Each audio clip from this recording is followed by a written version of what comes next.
Welcome to the BCU Wildcat Football Insider. I'm Lynn Thompson, along with head football coach Terry Sims, as we talk about the big BCU football win over the South Carolina State Bulldogs this past Saturday here in Daytona Beach, 12-9 in a record-setting fashion that was indeed a big fight between the Cats and the Dogs. And Coach Sims, it was going to be a battle. We said it all last week. Two great defensive ball clubs. For the first time in recorded history, our Wildcat football team won a football game without scoring a touchdown, 4 Uriel Hernandez field goals. But what really startled everyone was that we had to block not one, but 2 field goals on the last play of the game to win it. And have you ever been involved in a football game where that happened? No, I've never been involved in a football game where, one, we won a game without scoring a touchdown, and 2, where we had to block 2 field goals to actually win the game. So that was my first. I saw you in the football game frustrated at various points in the game because offensively we were indeed clicking between the 20s. But when we got inside the red zone, that South Carolina State defense, but clearly a very impressive defensive unit, was able to hang tight, and we missed in the first half alone 3 really valid chances to score touchdowns. Larry just could not connect in the red zone. But nonetheless, we were able to eke out the win.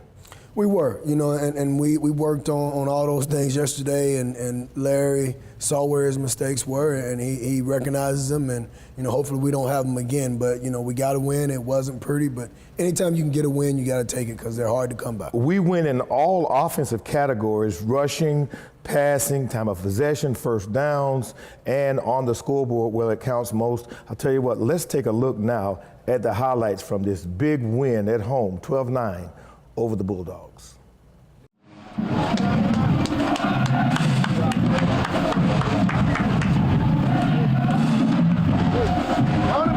baby. That's all I need. 100%. Need 100%. That's it.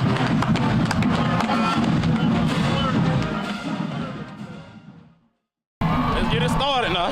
Keeps it near side, now throws, caught on the near side of the 50-yard line, down to the 45, then pushed out of bounds. Out of the gun, play action, pressure on Brim, steps right, now throws a bullet to the right side, and it's caught inside the 30-yard line. Play action, throws middle, caught by the tight end inside the 15, dragging a defender, and he reaches down inside the 10-yard line. Good snap, good hold, the kick is on its way, and it is true. He got it!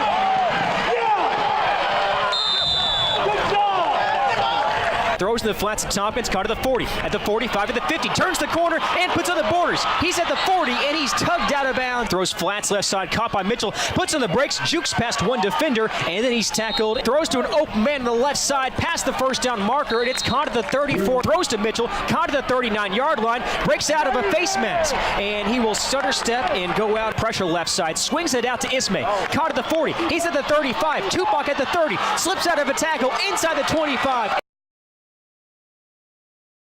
The junior gets it off, plenty of distance and plenty of accuracy as he splits the pillars.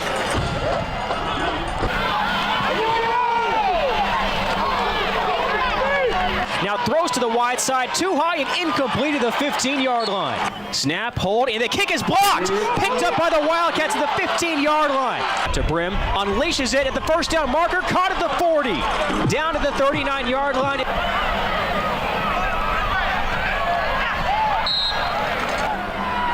Good snap, a good hold. Hernandez has the kickoff, and he has it good.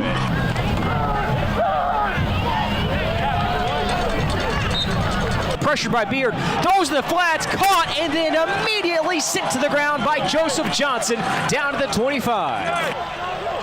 Handoff, Ismay bounces to the left at the 30, at the 35, Tupac at the 40, and plunges out near the 45-yard line. Ford throws it middle of the field. It's picked up by Richardson, far side at the 35, cuts to the 30. Deuce breaks the tackle at the 25, runs to the near side and taken it down to the 26. There is another interception for BCU. Hands it to Ismay, reverse near side to Bird. Bird with room. Bird's at the 20. Bird surges ahead. Philip Norman pushing him near the 10-yard line. Handoff, Trey Samuel, right side, no sir. Immediately slung down by the BCU defensive line. Hold is down. The kick from Uriel has the distance. He's got it good. Fakes the handoff. Brim keeps up the middle, crosses the 50, and then takes a couple of Bulldogs to the ground. Fakes to Samuel, sweep to the right side, and there's that Gold Rush defense stopping him for just a yard in the play. Cats rush 5, pressuring forward, and he's slung down, sacked by Marquise Hendricks of the 21. Hold. His kick is blocked. BCU blocks, and the Wildcats pick it up at the 10-yard line. BCU runs down the near side with Arthur Williams. Williams at the 50, at the 45, still on his feet and tackled down to the 30. To go over, we had a leaping call, half the distance to the goal from the 19. That will take it down now. Markov a little less than 10 yards to the 9. A 15-yard penalty will move it back to what should be around the 24-yard line. Can BCU do it again? Snap, hold, his kick is blocked again! Blocked again by the Wildcats! No flags in the play! This game is over! 12-9! Wasn't pretty. I like kissing your sister, I can tell you that, but I'll take it. On the road, from the MEAC SWAC Challenge to the Celebration Bowl, everyone is competing from start to finish. A MEAC championship is not only on the line, but so is a trip to the new Mercedes-Benz Stadium. Each game will count, from the first to the last. With dominating offenses and powerful defenses, we leave it all on the field. And at the end of the road, only one team will be standing as the MEAC football champion. And we'll see you in Atlanta on December 16th. The biggest rivalry in HBCU sports is back on Saturday, November 18th. The Bethune-Cookman Wildcats and Florida A&M Rattlers return to the Camping World Stadium in Orlando for the Florida Blue Florida Classic. Be there for the 38th annual showdown, including the highly anticipated Battle of the Bands between the world-famous Marching Wildcats and Marching 100. Proceeds benefit scholarship programs at BCU and FAMU.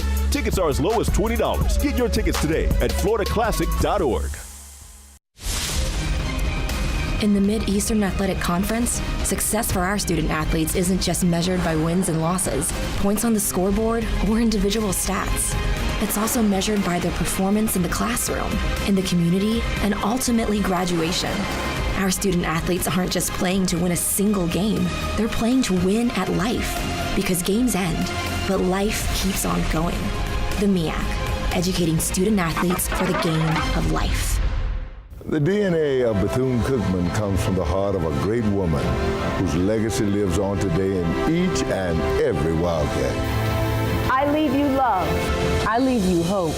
I leave you a thirst for education. I leave you faith. I leave you, finally, a responsibility to our young people. Great leaders always leave something for others to follow. What will you leave us? Welcome back to the Wildcat Football Insider. I'm Lynn Thompson along with head football coach Terry Sims. 12-9, the Cats win at home, the second consecutive MEAC conference win, 2-1 in conference play thus far this year. This win over the Bulldogs, coach, impressive in terms of the defensive output, impressive in terms of between the 20s. We take the opening kickoff, coach, and Larry orchestrates a drive that is real efficient, except when we get inside the red zone, when Larry overthrows a sure touchdown pass, he misses Kevon. Kevon tries to get into the end zone, and then we have to settle for 3 points.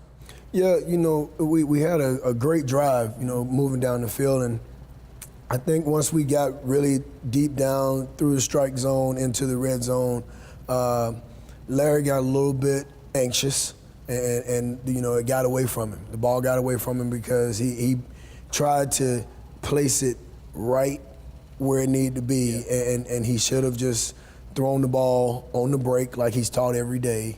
On the body, on the break. And that's what he's told every day, but he just missed that little cue. And, Uriel had to come in and get us 3 points out of it, and we settled for that. South Carolina State had a tendency, particularly in the red zone, on second and third downs, to do an all-out blitz. And that's what they wanted to do. I guess they looked at the tendencies. Larry, on the other hand, they knew that he was not going to, if you go to the zone read early in the football game, Larry did not pull later on in the game, he was pulling the ball and ran and got some first downs, particularly in the fourth quarter. And I guess that they had done as good a job scouting us as we had done to them. Yeah, no question. And you know, they have always done a great job at preparing for us, and we've always done a great job preparing for them. We knew it would be this type of game. And we had to go in and make our adjustments, and you know, that was one of the adjustments to have Larry hold on his key a little bit longer and pull the ball instead of you know, seeing his key right now and thinking that it was a give read and give the ball, and you know, they have a backer and a defensive end fall back inside on the play. So, you know, we both, I think, did a great job scouting each other. It was a good football game. We just have to find a way when we get down the red zone to get some touchdowns out of this thing. Mike Jones, you sat him for the second consecutive ball game, Coach. I saw Mike trying to go earlier in the week. He still had a limp to some degree. But you used your two running backs who are getting tremendous game time, Tupac Ishmael and Jamaris Tompkins. Those guys, you still managed to get 100 yards rushing on the day between three different guys. We did, you know, and we add Cameron Rigby to that bunch, and he came in and got some meaningful yards for us. But you know, JT's gonna always be JT. He's Mr. Steady. He's Mr. Reliable. We can always count on him to go in and do his job. You know, and then Tupac, he's the guy, he's probably the hardest runner that we have. Yeah. And, you know, people respect him around this league with the style of play that he has. So we had our backs do a great job, and, you know, we not only had Larry running the ball at quarterback, but Akivas came in and gave us some big yardage running the ball also. You're absolutely right. And Coach, one of the things that we also noticed, and it seems to be a staple in the game plan now, you are hitting the backs out of the backfield in the flanks. Yeah, we are. I mean, that's something that Coach Suber harps on with the quarterbacks for them to check it down to the back and not just spend a whole lot of time downfield. If your reads are covered downfield, then we have an outlet with the back, and we got to get it to them. 21 first downs on the day, Coach, and it was amazing. 13 by passing, 5 by rushing, and 3 by penalty. 129 yards rushing on the day, Coach. When you look up, you've got 250 yards passing, almost 400 yards total offense, tremendous time of possession, but the penalty bug. And Coach, I saw you got frustrated several times in the football game by penalties, and I saw you lost your cool twice on some penalties. 19 penalties for 138 yards, and on the other side, South Carolina State, 5 penalties for only 60 yards. What did you say to the team after the game about those flags? That we can't leave it up to the officials. We can't, you know, worry about it being a bad call. We have to play mistake-free, penalty-free football. We can't let fatigue be the factor in us having these penalties. And, you know, we looked at about maybe 11 of them, and we had 11 true penalties that I would count any day, and they were all just fatigue penalties. Guys not focusing, you know, false starts by the offense and things like that. Okay, before we go to break, Coach, the last series of downs for us offensively, 4 penalties in 5 offensive downs. What do you attribute that to? Well, what I just said, it was lack of focus. And, you know, you look at one penalty, Dwayne Brown, he's actually trying to point out a blitzer. He loses his balance, and he has a false start. And Kevon Mitchell's doing the exact same thing. He's trying to point out a guy and adjust his alignment at the same time, and he ended up losing his balance. The ball was snapped, so it was a false start. So, you know, those two guys, they've been playing long enough to understand that we can't have those kind of things happen. We'll come back in just a few moments, and we'll take a look at the unit that really saved the day, the Wildcat defense. On the road, from the MEAC SWAC Challenge to the Celebration Bowl, everyone is competing from start to finish. A MEAC championship is not only on the line, but so is a trip to the new Mercedes-Benz Stadium. Each game will count, from the first to the last. With dominating offenses and powerful defenses, we leave it all on the field. And at the end of the road, only one team will be standing as the MEAC football champion. And we'll see you in Atlanta on December 16th. The biggest rivalry in HBCU sports is back on Saturday, November 18th. The Bethune-Cookman Wildcats and Florida A&M Rattlers return to the Camping World Stadium in Orlando for the Florida Blue Florida Classic. Be there for the 38th annual showdown, including the highly anticipated Battle of the Bands between the world-famous Marching Wildcats and Marching 100. Proceeds benefit scholarship programs at BCU and FAMU. Tickets are as low as $20. Get your tickets today at floridaclassic.org. In the Mid-Eastern Athletic Conference, success for our student athletes isn't just measured by wins and losses, points on the scoreboard, or individual stats. It's also measured by their performance in the classroom, in the community, and ultimately graduation. Our student athletes aren't just playing to win a single game, they're playing to win at life. Because games end, but life keeps on going. The MEAC, educating student athletes for the game of life. 12-9 in a thrilling defensive display of efficiency, tenacity. The Wildcats win a battle between the Cats and the Dogs here in Daytona Beach. Welcome back to the Wildcat Football Insider. Lynn Thompson along with Terry Sims, the head coach, as we just break this victory down in grand style. We're talking about the defensive output now, Coach.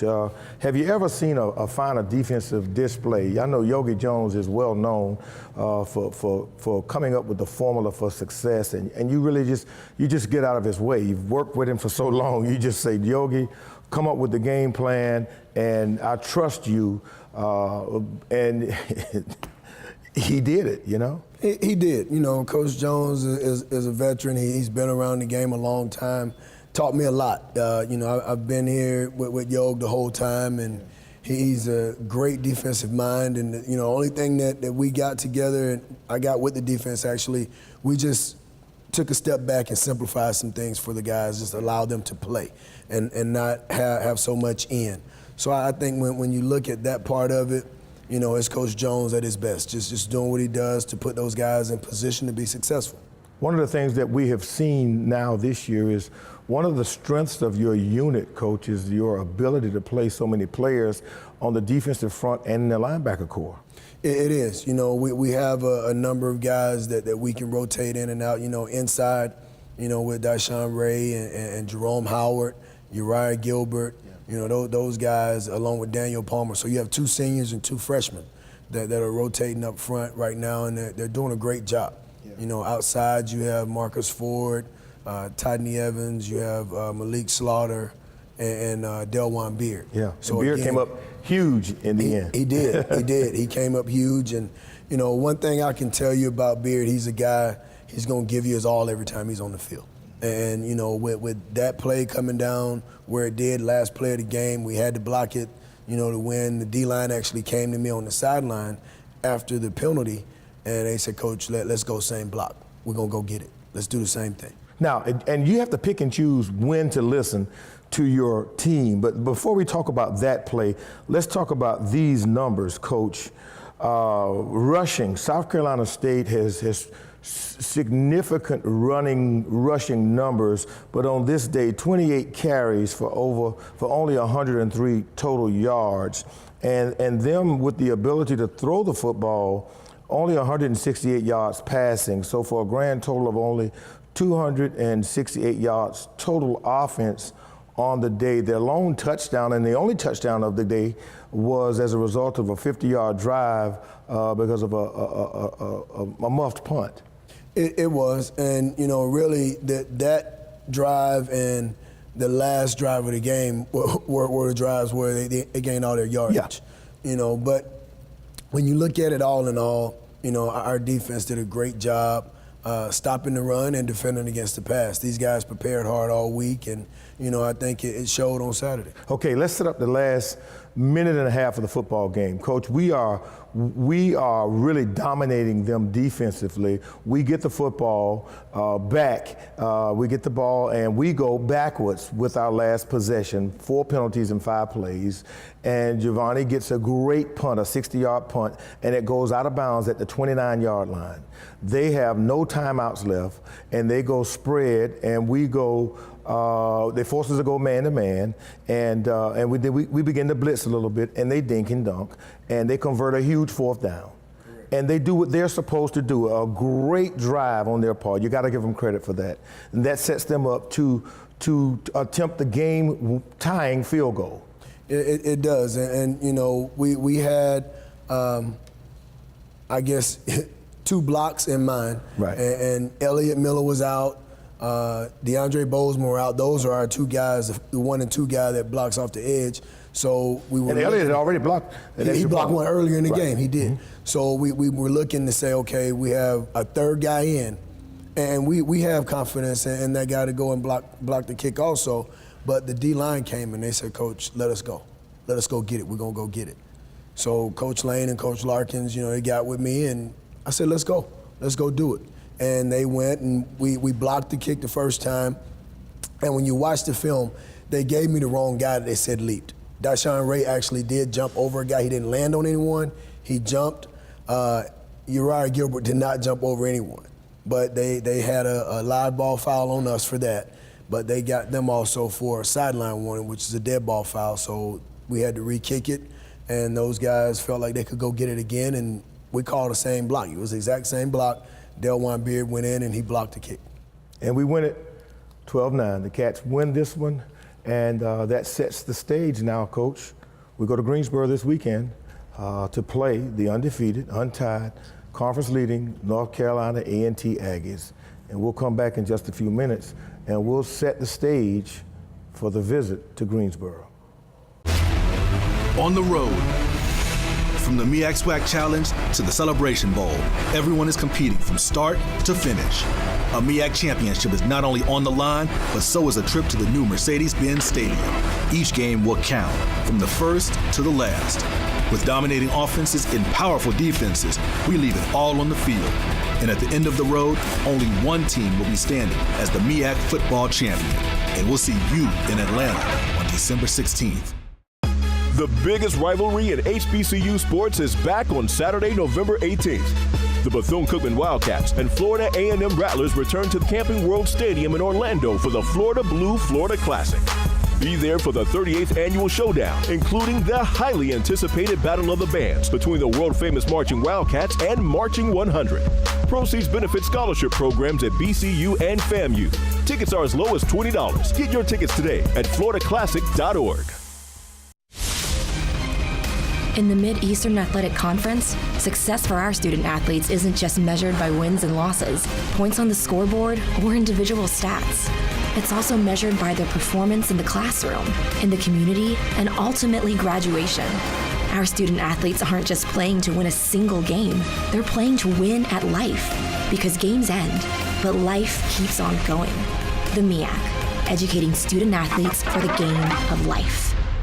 The DNA of Bethune-Cookman comes from the heart of a great woman whose legacy lives on today in each and every Wildcat. I leave you love. I leave you hope. I leave you a thirst for education. I leave you faith. I leave you, finally, a responsibility to our young people. Great leaders always leave something for others to follow. What will you leave us?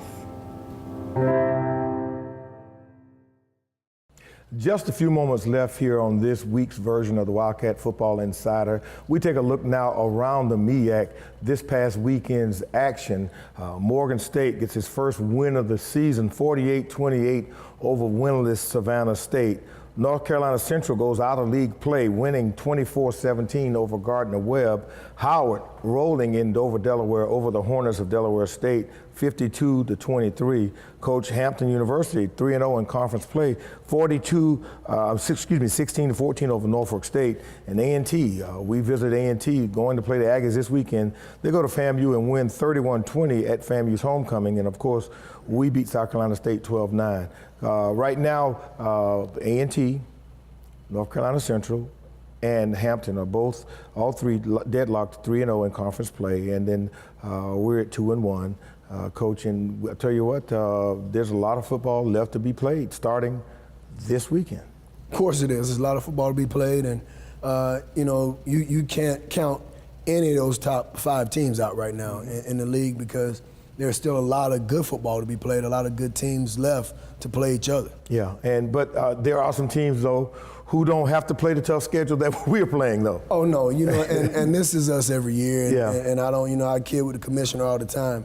because we're always going to play 3 of the 4 toughest teams in the conference in a row every year. Yeah. And that's just the way it shakes out. We've got to go, as you mentioned, Coach, we've got A&T this weekend, and we come home next week against Hampton, and then the following week we're on the road at North Carolina Central. So those 3 undefeated league teams we're facing in each of the next 3 weeks.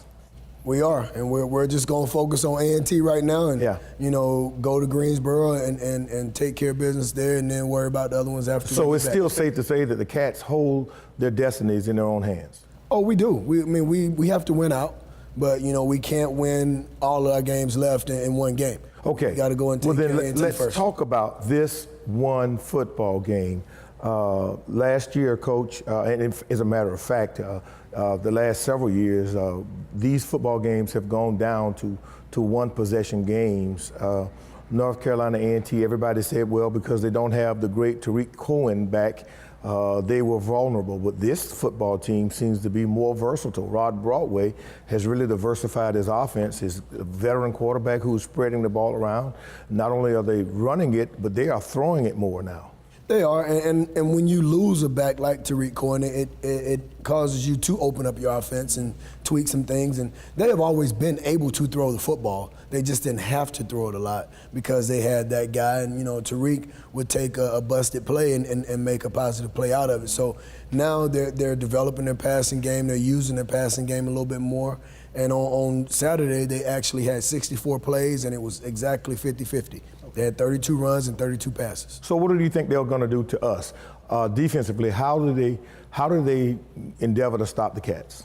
Well, I think they're going, number one, defensively, they're going to try and shut down our passing game first, because they look at the receivers that we have, the weapons we have at the skill positions. They're going to try to stop that, and they're definitely going to try and throw the football on us. They're going to try to throw it because I think when you look at our defense now, we have shored up our run defense.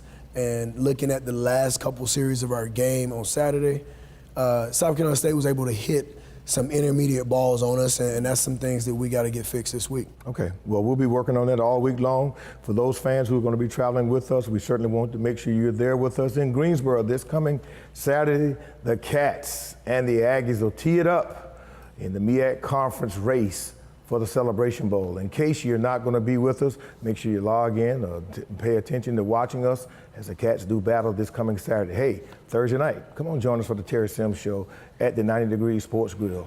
We're out of time, just enough time to thank you for following us and meet us in Greensboro for Terry Sims and the Wildcats.